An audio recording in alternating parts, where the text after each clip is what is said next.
जय हिंद दोस्तों। आज के इस वीडियो में हम लोग पढ़ने वाले हैं क्लास 10th के हिंदी का चैप्टर 2 20 के दांत। इसके जितने भी ऑब्जेक्टिव क्वेश्चन हैं सभी ऑब्जेक्टिव क्वेश्चन को आज हम लोग इस वीडियो में देखेंगे। तो आप लोग वीडियो में शुरू से लेकर लास्ट तक बने रहिए ताकि आपको सभी क्वेश्चन अच्छे तरीके से याद हो सकें। तो आइए हम आज का क्लास स्टार्ट करते हैं और क्वेश्चन देखते हैं। आपका पहला नंबर क्वेश्चन है 20 के दांत पाठ कहाँ से ली गई है। 20 के दांत जो पाठ है यह कहाँ से ली गई है। आपका सही आंसर है ऑप्शन नंबर बी, 20 के दांत तथा अन्य कहानियों से यह लिया गया है। आपका अगला क्वेश्चन है 20 के दांत गद्य की कौन सी विधा है, यानी 20 की दांत क्या है। तो आपका सही आंसर है ऑप्शन नंबर बी, 20 की दांत कहानी है। अगला क्वेश्चन है 20 के दांत कहानी का रचयिता कौन है, यानी 20 के दांत जो कहानी है इसको किसने लिखा है। आपका सही आंसर है ऑप्शन नंबर बी, इसे नलिन बिलोचन शर्मा जी ने लिखा है। अब आइए हम लोग देखते हैं अगला क्वेश्चन। आपका अगला क्वेश्चन है 20 की दांत कैसी कहानी है। 20 के जो दांत है यह कहानी तो है लेकिन कैसी कहानी है। तो आपका सही आंसर है ऑप्शन नंबर डी, मनोवैज्ञानिक कहानी है। अगला क्वेश्चन है 20 के दांत समाज के किस वर्ग की मानसिकता उजागर करती है, यानी यह किस वर्ग के लिए बनाई गई है। तो आपका सही आंसर है ऑप्शन नंबर ए, मध्यम वर्ग के लिए ए है। अब आइए हम देखते हैं अगला क्वेश्चन। आपका अगला क्वेश्चन है गिरधर लाल किस वर्ग का प्रतिनिधित्व था। गिरधर लाल जो था यह किस वर्ग का प्रतिनिधित्व था। आपका सही आंसर है ऑप्शन नंबर डी, निम्न मध्यम वर्ग का था। आपका अगला क्वेश्चन है नलिन बिलोचन शर्मा जी का जन्म कब हुआ था। इनका जन्म जो है वह किस दिन को हुआ था। आपका सही आंसर है ऑप्शन नंबर सी, 18 फरवरी 1917 ईस्वी में इनका जन्म हुआ था। अब आइए हम लोग देखते हैं अगला क्वेश्चन। आपका अगला क्वेश्चन है आलोचकों के अनुसार प्रयोगवाद का वास्तविक प्रारंभ किनकी कविताओं से हुआ है। आलोचकों के अनुसार जो है प्रयोगवाद का वास्तविक प्रारंभ किसके कविताओं से हुआ है। आपका सही आंसर है ऑप्शन नंबर सी, नलिन बिलोचन शर्मा जी की कविताओं से हुआ है। अगला क्वेश्चन है नलिन बिलोचन शर्मा का जन्म कहाँ पे हुआ है, किस स्थान पे इनका जन्म हुआ है। आपका सही आंसर है ऑप्शन नंबर बी, बद्दर घाट पटना में इनका जन्म हुआ है। आपका अगला क्वेश्चन है नलिन बिलोचन शर्मा जन्म से कौन सी भाषा भाषी थे, यानी नलिन बिलोचन शर्मा जी जन्म से ही कौन सी भाषा बोलते थे। तो आपका सही आंसर है ऑप्शन नंबर सी, भोजपुरी बोलते थे। अब आइए हम लोग देखते हैं अगला क्वेश्चन। अगला क्वेश्चन है दृष्टिकोण के लेखक कौन है। दृष्टिकोण जो है पाठ इसके लेखक कौन है। आपका सही आंसर है ऑप्शन नंबर बी, दृष्टिकोण के लेखक नलिन बिलोचन शर्मा जी हैं। आपका अगला क्वेश्चन है हिंदी कविता में प्रवर्धवाद के प्रवर्तक कौन है। हिंदी कविता में जो है वह प्रवर्धवाद के प्रवर्तक किसे कहा जाता है। आपका सही आंसर है ऑप्शन नंबर ए, नलिन बिलोचन शर्मा जी को कहा जाता है। अगला क्वेश्चन है संत परंपरा और साहित्य के रचनाकार है। यह कौन है जो संत परंपरा और साहित्य को लिखे हैं। तो आपका सही आंसर है ऑप्शन नंबर बी, नलिन बिलोचन शर्मा जी ने लिखा है। अब आइए हम लोग देखते हैं अगला क्वेश्चन। आपका अगला क्वेश्चन है नलिन बिलोचन शर्मा आलोचकों के किस शैली के समर्थक है। नलिन बिलोचन शर्मा जो हैं वो आलोचक की किस शैली को समर्थक करते हैं। तो आपका सही आंसर है ऑप्शन नंबर बी, आधुनिक शैली के समर्थक है। आपका अगला क्वेश्चन है नलिन बिलोचन शर्मा के माता जी का नाम क्या था। इनके माता जी का नाम क्या था। आपका सही आंसर है ऑप्शन नंबर सी, रत्नावली इनकी माता का नाम था। आपका अगला क्वेश्चन है मानदंड के रचनाकार कौन है। मानदंड के जो रचनाकार हैं वो कौन है।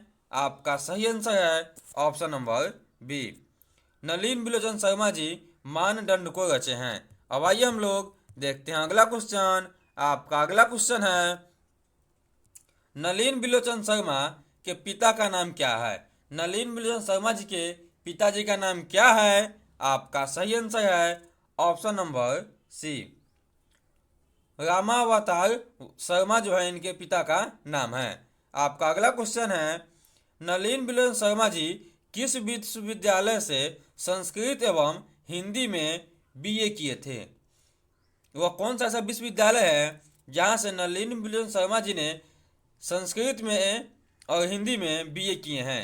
तो आपका सही आंसर है ऑप्शन नंबर बी, पटना विश्वविद्यालय से किए हैं। आपका अगला क्वेश्चन है, नलिन मिलोचन शर्मा की मृत्यु कब हुई थी? नलिन मिलोचन शर्मा जी जो हैं इनकी मृत्यु कब हुई थी? तो आपका सही आंसर है ऑप्शन नंबर सी, 12 सितंबर 1961 में इनकी मृत्यु हुई थी। अब आइए हम देखते हैं अगला क्वेश्चन। आपका अगला क्वेश्चन है, सेन साहब की कार की कीमत थी, यानी सेन साहब की जो मोटर कार थी उसकी कीमत कितनी थी? तो आपका सही आंसर है ऑप्शन नंबर ए, 7,500 की थी। अगर आपसे पूछ दे कि उनकी जो कार थी वह कैसी थी, किस रंग की थी, तो वह काली थी। कैसी थी? वह काली थी। इस क्वेश्चन को आप भी याद कर लीजिएगा। अब आइए हम देखते हैं अगला क्वेश्चन। अगला क्वेश्चन है, सेन साहब की आंखों का तारा था, सेन साहब की जो आंखों का तारा था वह कौन था? तो आपका सही आंसर है ऑप्शन नंबर बी, सेन साहब के आंखों का तारा खोखा था। अब आइए हम देखते हैं अगला क्वेश्चन। अगला क्वेश्चन है, सेन साहब की मोटर कार थी, सेन साहब की जो मोटर कार थी वह किस कंपनी की थी? आपका सही आंसर है ऑप्शन नंबर बी, स्ट्रीमर इंड की जो उनकी मोटर कार थी। अब आइए हम लोग देखते हैं अगला क्वेश्चन। आपका अगला क्वेश्चन है, सेन साहब की नई मोटर कार किस रंग की थी? तो ये हम बताए हैं कि वह काली थी। तो आपका सही आंसर ऑप्शन नंबर सी और डी, दोनों में काली है। तो आपका सही आंसर है ऑप्शन सी और डी। आपका अगला क्वेश्चन है, मोटर को कोई खतरा हो सकता था तो डैश से, मोटर कार को किससे खतरा था? तो आपका सही आंसर है ऑप्शन नंबर ए, खोखा से। खोखा जो है सेन साहब का बेटा था, इसका असली नाम कासू था। अब आइए हम देखते हैं अगला क्वेश्चन। आपका अगला क्वेश्चन है, सीमा, रजनी, आलो, शेफाली, आरती पांचों किसकी बहनें थे? ये पांचों जो है वह किसकी बहनें थी? तो आपका सही आंसर है ऑप्शन नंबर बी, यह पांचों जो है खोखा की बहनें थी। आपका अगला क्वेश्चन है, सेन साहब के कितने संतान थे? सेन साहब के जो है वह कुल कितने संतान थे? तो सेन साहब के पास 5 बेटी और 1 बेटा था, यानी उनके पास कुल 6 संतान थे। तो आपका सही आंसर है ऑप्शन नंबर सी, आपका सही आंसर है। अगर आपसे पूछ दे कि सेन साहब के पास कितने बेटियां थी तो 5 थी, और कितने बेटे थे तो 1 थे। अब आइए हम देखते हैं अगला क्वेश्चन। आपका अगला क्वेश्चन है, सेन साहब की कितनी बेटियां थी? तो सेन साहब कितनी बेटियां थी? तो 5, यानी ऑप्शन सी आपका सही आंसर है। अब आइए हम देखते हैं अगला क्वेश्चन। आपका अगला क्वेश्चन है, सेन साहब को कितने बेटे थे? सेन साहब को जो है कितने बेटे थे? तो आपका सही आंसर है ऑप्शन नंबर ए, सेन साहब के पास एक ही बेटा था, कासू, उसी का दूसरा नाम खोखा है। आपका अगला क्वेश्चन है, सेन दंपति खोखा को क्या बनाना चाहते थे? यानी सेन साहब जो थे वो अपने बेटे खोखा को क्या बनाना चाहते थे? तो आपका सही आंसर है ऑप्शन नंबर बी, सेन साहब अपने बेटे को इंजीनियर बनाना चाहते थे। आपका अगला क्वेश्चन है, सेन साहब के बेटे का नाम क्या था? सेन साहब जो है उनके बेटे का नाम क्या था? तो आपका सही आंसर है ऑप्शन नंबर बी, कासू या खोखा। अगला क्वेश्चन है, खोखा को ट्रेनिंग देने के लिए घर पे कौन आता था? खोखा को सेन साहब इंजीनियर बनाना चाहते थे, तो उसे जो ट्रेनिंग देने के लिए आता था घर पे वह कौन आता था? तो आपका सही आंसर है ऑप्शन नंबर सी, बढ़ई जो है उसे घर पे आता था ट्रेनिंग देने के लिए। अब आइए हम लोग देखते हैं अगला क्वेश्चन।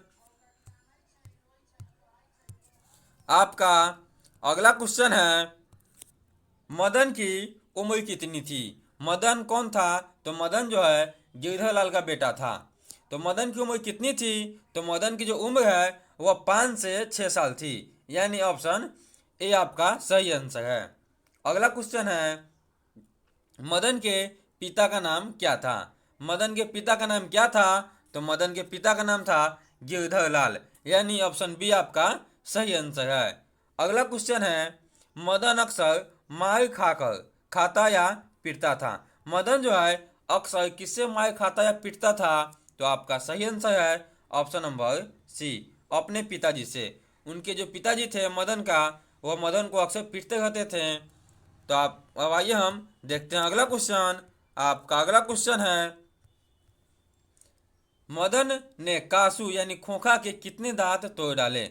मदन जो था वह कासू का कितना दांत तोड़ा था, आपका सही आंसर है ऑप्शन नंबर बी, 2 दांत तोड़ डाला था। अब आइए हम देखते हैं अगला क्वेश्चन। आपका अगला क्वेश्चन है,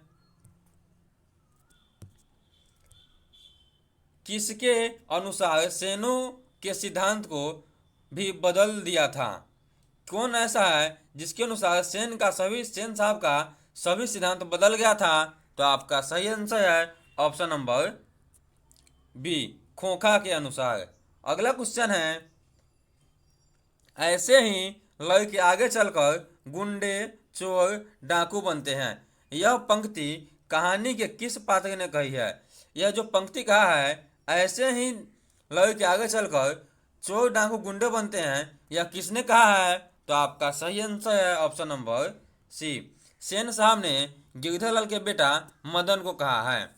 अगला क्वेश्चन है आपका, सेन साहब का मित्र क्या था। सेन साहब का जो मित्र था वह क्या था, तो आपका सही आंसर है ऑप्शन नंबर बी, सेन साहब का मित्र पत्रकार था। अब आइए हम देखते हैं अगला क्वेश्चन। आपका अगला क्वेश्चन है, गिरधर लाल क्या था।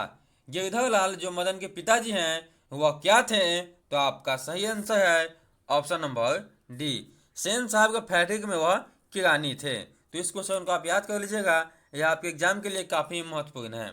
आपका अगला क्वेश्चन है, मदन किससे उलझ रहा था।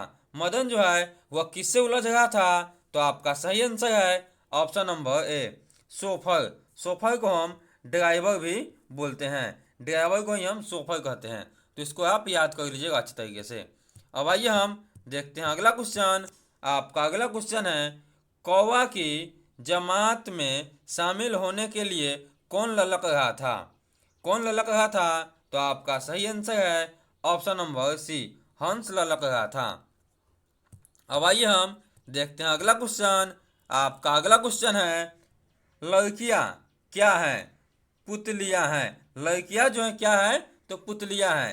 इस बात पे जो है किसको गर्व था, तो इस बात पे उनके माता पिता को गर्व था। तो आपका सही आंसर है ऑप्शन नंबर बी, माता पिता को। अगला क्वेश्चन है, सेन साहब किसे खूब फटकारते थे। सेन साहब जो है किसे खूब फटकारे यानी खूब डांटे थे, तो आपका सही आंसर है ऑप्शन नंबर डी, गिरधर लाल को सेन साहब बहुत डांटे थे। जब मदन खोखा के 2 दांत तोड़ डाला था, उसी वक्त सेन साहब ने गिरधर लाल को अपने फैक्ट्री में पहुंचकर खूब फटकारा और नौकरी से भी निकाल दिया था। अब अगला क्वेश्चन है आपका, किससे सेन साहब की मोटर कार को कोई खतरा नहीं था। इनमें से ऐसा कौन है जिनसे सेन साहब के मोटर कार को कोई खतरा नहीं था, तो आपका सही आंसर ऑप्शन नंबर डी, पुतलिया या खोखी से। पुतलिया जो थी उनकी एकदम पुतली के समान थी, वह घर से बाहर नहीं आती थी, सिर्फ थोड़ा मुस्कुराती थी। तो उनसे जो है उसके मोटर कार को कोई भी खतरा नहीं था। अब आइए हम लोग देखते हैं अगला क्वेश्चन। आपका अगला क्वेश्चन है, कासू मदन के साथ किस खेल में शरीफ होना चाहता था। यानी कासू जो है वह मदन के साथ कौन सा खेल खेलना चाहता था, तो आपका सही आंसर है ऑप्शन नंबर डी, लट्टू खेलना चाहता था। अगला क्वेश्चन है आपका, पत्रकार साहब अपने बेटे को क्या बनाना चाहते थे। सेन साहब के जो मित्र थे पत्रकार साहब, वो अपने बेटे को क्या बनना चाहते थे, तो आपका सही आंसर है ऑप्शन नंबर ए, जेंटिलमैन बनाना चाहते थे। आपका अगला क्वेश्चन है, खोखा यानी कासू ने किसके गाड़ी की हवा निकाल दिया था? जो खोखा था वह किसके गाड़ी की हवा निकाल दिया था? आपका सही आंसर है option number B, mister Singh के गाड़ी का हवा खोखा निकाल दिया था। आपका अगला क्वेश्चन है, खोखा किन मामलों में अपवाद था? यह जो है काफी महत्वपूर्ण क्वेश्चन है, एकदम वीवीआई क्वेश्चन है, तो इस क्वेश्चन को आप याद ही कर लीजिएगा। खोखा किन मामलों में अपवाद था? तो आपका सही आंसर है ऑप्शन नंबर ए, खोखा जो है घर के नियमों की धज्जियां उड़ाने में अपवाद है। अब आइए हम लोग देखते हैं अगला क्वेश्चन। आपका अगला क्वेश्चन है, नौकरी छूट जाने पर गिरधर लाल किसको गले लगाया? जब नौकरी छूट गई गिरधर लाल की तो वह अपने घर पर जाकर किसको गले लगाया था? आपका सही आंसर है ऑप्शन नंबर बी, मदन को, यानी अपने बेटे को वह सीने से लगा लिया था। आपका अगला क्वेश्चन है, दुर्ललित का अर्थ क्या है? दुर्ललित का अर्थ क्या है? तो आपका सही आंसर है ऑप्शन नंबर डी, लाड प्यार में बिगड़ा हुआ। तो इस वीडियो में बस इतना ही क्वेश्चन था। आपको यह वीडियो कैसा लगा आप कमेंट करके बताइएगा और अपने दोस्तों के पास भी इस वीडियो को शेयर कीजिएगा। तो हम फिर मिलते हैं नेक्स्ट क्लास में, तब तक के लिए आप लोग मन लगाकर पढ़ाई कीजिए।